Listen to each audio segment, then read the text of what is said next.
কম্পাসকে নির্দোষ প্রমাণ করে অখিলেশকে পুলিশের হাতে তুলে দিল ঋতুজা। হ্যাঁ বন্ধুরা, এমনটাই দেখা যাবে।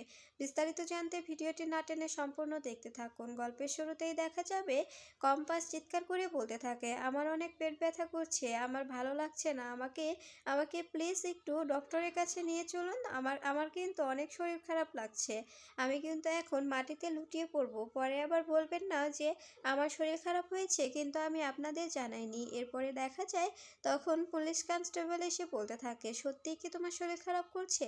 তখন অফিসার বলতে থাকে, ওকে বিশ্বাস করা যায় না, মেয়েটা অনেক ডেঞ্জারাস, হয়তো বা নাটক করছে, আর একটু দেখি তারপরে। তখন দেখা যায় কনস্টেবল বলতে থাকে, না স্যার, মনে হচ্ছে সত্যি ক্রিটিক্যাল, মনে হচ্ছে সত্যি সত্যি মেয়েটা অসুস্থ হয়ে পড়ছে, এখন কি করা যায় বলুন তো? তখন দেখা যায় অফিসার বলতে থাকে, ও কি করে অসুস্থ হতে পারে, ও তো ঠিকঠাকভাবে খাওয়া দাওয়া করছে, সব কিছু করছে, তবে হঠাৎ করে অসুস্থ হয়ে পড়ার কারণটা বুঝতে পারলাম না। এরপরে দেখা যায় কম্পাস মনে মনে বলতে থাকে, অসুস্থ তো আমাকে হতেই হবে, আমাকে তো মেডিকেল কলেজে যেভাবে হোক পৌঁছাতে হবে। আমি আমি শুনেছি ওখানে স্পেশাল ওয়ার্ডে বিহান স্যারকে রাখা হয়েছে, ওখানে আমাকে যেতে হবে, ওখানে গিয়ে আমি বিহান স্যারের সঙ্গে দেখা করব, দেখব আমার বিহান স্যার কীরকম আছে। এদিকে দেখা যায় ঋতুজা ঋতুজা বাড়ির সবাইকে বলতে থাকে যে কম্পাসকে যেভাবে হোক নির্দোষ প্রমাণ করতে হবে, আর সে ব্যবস্থাও আমি করে ফেলেছি। এরপরে দেখা যায় তখন মেঘমালা বলতে থাকে, মা, আপনি কি সকল প্রমাণ জোগাড় করেছেন? তখন ঋতুজা বলতে থাকে, হ্যাঁ বড় বৌমা, আমি সকল প্রমাণ জোগাড় করেছি, আর এর পেছনে যে যে দায় আছে একটা একটা করে সবাইকে আমি পুলিশের হাতে তুলে দেব। এরপরে দেখা যায় অখিলেশ রুদ্রকে বলতে থাকে, শোনো রুদ্র, তোমার বউকে সামলাও, তোমার বউ কিন্তু কম্পাসের পেছনে আর তোমার মায়ের পেছনে লেলিয়ে আছে, ও কিন্তু আমার খেয়ে ওদের ওদের হয়ে কাজ করছে, এটা কিন্তু করতে বারণ করো। তখন দেখা যায় তখন মেঘমালা বলতে থাকে, বাবা, আপনি কিন্তু এভাবে আমার সঙ্গে কথা বলতে পারেন না, আপনি হয়তো আমাদের সম্পর্কটা ভুলে যাচ্ছেন। তখন দেখা যায় অখিলেশ বলতে থাকে, আমি আমার ছেলের সঙ্গে কথা বলছি বড় বৌমা, তোমার সঙ্গে কথা বলছি না। তখন দেখা যায় রুদ্র বলতে থাকে, বাবা, তুমি যে বলছো যে তোমার খেয়ে ও মায়ের হয়ে কাজ করছে, কিন্তু আমি তো রোজগার করি, তাই না? তখন দেখা যায় রুদ্রর এমন কথা শুনে অখিলেশ বলতে থাকে, কাজ করো কিন্তু আমার কোম্পানিতে নিজের নিজের যোগ্যতায় কোনো কাজ পাওনি, বুঝতে পেরেছো? তখন দেখা যায় মেঘমালা বলতে থাকে, আপনি অন্যায় করেছেন, অন্যায়ের শাস্তি আপনি পাবেন, তো এতে আমার দোষ কোথায়? আমি যদি মায়ের সঙ্গ নাও দিতাম, তারপরেও পাপ কখনো চাপা থাকে না, সবার সামনে আপনার মুখোশটা এমনিতেই খুলে যেত। এরপরে দেখা যায় ঋতুজা বলতে থাকে, অখিলেশ, আমার কাছে কিন্তু সকল প্রমাণ আছে, আমি চাইছি না ছোটদের সামনে এই প্রমাণটা দেখাতে, তাই বলছি একদম আমার ছেলে আর ছেলের বউকে চোখ রাঙাবে না, বুঝতে পেরেছো? সাবধানে থেকো, আমি কিন্তু তোমাকে সবার সামনে এক্সপোজ করে দেব। তো এই ব্যাপারটা আমি পুলিশের সঙ্গে কনসার্ন হয়ে তোমাকে আমি লকআপে তুলবো। এখন আমি চাইছি না বাড়ির ছোটদের সঙ্গে এ ব্যাপারটা নিয়ে কথা বলতে, তাই বলছি এখানে কোনো সিক্রেট করো না। এরপরে দেখা যায় কিঞ্জল ভাবতে থাকে, বৌদি দাদাকে কি বলছে। তখন দেখা যায় অখিলেশ অনেক রেগে যায় আর বলতে থাকে, আমি এটা কিছুতেই মানতে পারবো না। কিঞ্জল, দেখেছিস তোর বৌদি আমাকে কতগুলো কথা শুনিয়ে গেল। তখন দেখা যায় কি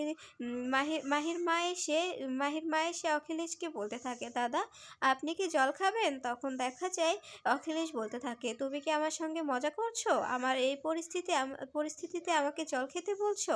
তখন দেখা যায় এদিকে কম্পাস ভাবতে থাকে, আমি কি সত্যি সত্যি এভাবে জেলেই বসে থাকবো? আমাকে কি কেউ নির্দোষ প্রমাণ করবে না? মা কি প্রমাণ খুঁজে বের করতে পারবে? এদিকে দেখা যায় কিঞ্জল অখিলেশকে বলতে থাকে, দাদা, তুমি এতটা উত্তেজিত হও না, এতটা উত্তেজিত হলে তুমি আবার অসুস্থ হয়ে পড়তে পারো। এরপরে দেখা যায় তখন তখন মাহির মা বলতে থাকে, এজন্যই তো বলছিলাম যে একটু জল খেয়ে নিন, আপনার শরীরটা ঠান্ডা হবে। এরপরে দেখা যায় কম্পাস কাঁদতে থাকে আর বলতে থাকে, আমার মা কীরকম আছে, আমার বাবা কোথায় আছে, আমি কিচ্ছু বুঝতে পারছি না, কিন্তু আমি যে আমার বাবাকে অখিলেশ স্যারদের হাত থেকে রক্ষা করেছি, এটা বেশ ভালোই হয়েছে, কিন্তু তারপরেও যদি ওরা আবার আমার বাবাকে জিম্মি করে নেয়, তখন আমি কি করে আমার বাবাকে ফিরিয়ে আনবো? এরপরে দেখা যায় কিঞ্জল বলতে থাকে, বৌদি, দাদার সঙ্গে কিন্তু তোমার এভাবে কথা বলা ঠিক হচ্ছে না। এদিকে কম্পাস পুলিশ অফিসারের কাছে হাত জোড় করে বলতে থাকে, প্লিজ আমাকে আমাকে এখান থেকে ছেড়ে দিন, আমি কোনো কোনো অন্যায় করিনি। এখানে আমাকে ভুল ভুল কেসে রাখা হয়েছে। এরপরে মোনালিসা সেখানে এসে বলতে থাকে, তোকে তো আমি এর আগেও বলে গেছি যে তুই যতই চিৎকার করিস, যতই চেঁচামেচি করিস, তোকে এখান থেকে কেউ বের হতে দেবে না। এখান থেকে তুই বেরোতে পারবি না। সারাটা জীবন তোকে ওই অন্ধকার কালকুঠুরিতেই কাটাতে হবে। তখন দেখা যায় কম্পাস বলতে থাকে, শোনো ম্যাডাম, মোনা ম্যাডাম, তোমাকে আমি এখানে আসতে বলিনি। তুমি এখানে বারবার কেন আসছো? কি প্রমাণ করতে চাইছো তুমি? তখন মোনালিসা বলতে থাকে, কি আর প্রমাণ করতে চাইবো? তোর থেকে আমি বিহানকে কেড়ে নিচ্ছি, তুই এই ব্যাপারটা দেখে কতটা কতটা কষ্ট পাচ্ছিস এটা দেখার জন্যই এসেছিলাম। তখন দেখা যায় কম্পাস বলতে থাকে, আচ্ছা মোনা ম্যাডাম, বিহান স্যারের অবস্থা কি এখন? আমাকে প্লিজ একটু বলো। তখন দেখা যায় মোনালিসা কিছু বলে না। এদিকে দেখা যায় ঋতুজাকে ঋতুজাকে মাহির মা বলতে থাকে, দিদিভাই কম্পাসকে কি আমরা কোনোদিনও ছাড়াতে পারবো না? তখন ঋতুজা বলতে থাকে, হ্যাঁ রে, পারবো। নেক্সট হিয়ারিংয়ে আমরা কম্পাসকে বেকসুর খালাস করাবো। আমি সবটা প্রমাণ জোগাড় করার চেষ্টা করছি। তখন দেখা যায় মাহির মা বলতে থাকে, মেয়েটা ছাড়া বাড়িটা কেমন দেখো, শ্মশান হয়ে আছে, কোনো হই হই নাই, কোনো কিছু নাই। তখন দেখা যায় ঋতুজা বলতে থাকে, হ্যাঁ, বাড়িটা কেমন একবারে স্তব্ধ হয়ে আছে। মেয়েটা থাকলে তো সবার চোখের বালি হয়ে দাঁড়ায়, সবাই সারাক্ষণ চিৎকার চেঁচামেচি করে। দেখেছিস, মেয়েটা নেই আর আজকে কেউ কোনো কথা বলছে না।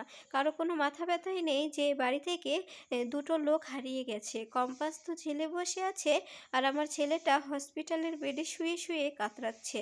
এরপরে দেখা যায় তখন মাহির মা বলতে থাকে, প্লিজ দিদিভাই, এতটা ভেঙে পড়ো না তুমি। বিহান একদম সুস্থ হয়ে যাবে। আমাদের ছেলে সুস্থ হয়ে আমাদের মাঝে ঠিক ফিরে আসবে। তুমি এতটা চিন্তা করো না। তোমার এতটা চিন্তা করলে তো আবার শরীর খারাপ হবে।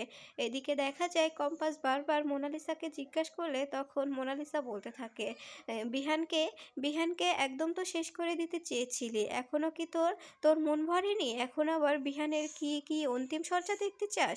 এদিকে দেখা যায় অখিলেশ বাড়ির মধ্যে চিৎকার চেঁচামেচি করতে থাকে আর বলতে থাকে, শোনো ঋতুজা, তুমি যে যে প্রমাণটা খোঁজার চেষ্টা করছো, তুমি কিছুতেই প্রমাণ করতে পারবে না। কারণ কম্পাসের জন্যই আমার ছেলেটা আজকে মরতে বসেছে। আমি কিন্তু কাউকে ছাড়বো না। কম্পাসকে আমি কিছুতেই ছাড়বো না।